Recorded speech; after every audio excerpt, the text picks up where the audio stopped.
আমরা সকলেই জীবনে খুব কম সময় নিয়ে আসি, আর এই সময়টাকে ঠিকমতো কাজে না লাগিয়ে একে অন্যের গসিপ করা, এ জীবনে কি করলো, ও জীবনে কি করলো, এসব ভেবে নিজেকেও কষ্ট দেওয়া, নিজের ব্যর্থতাটাকে তাদের সামনে প্রমাণ করা, এসব না করে নিজের জীবনে নিজের লক্ষ্যে ফোকাস করো।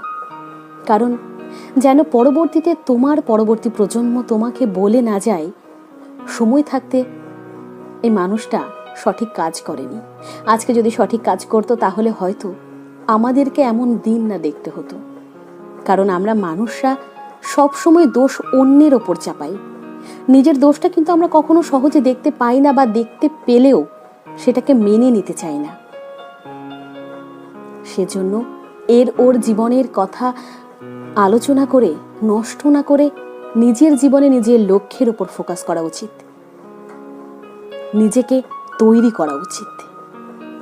তখন আর দেখবে তোমার ঠিক সময় কিভাবে কেটে গেল সেটাই তুমি বুঝতে পারবে না, আর তোমার সময় হয়ে উঠবে না যে তুমি অন্যের নিয়ে আলোচনা করো।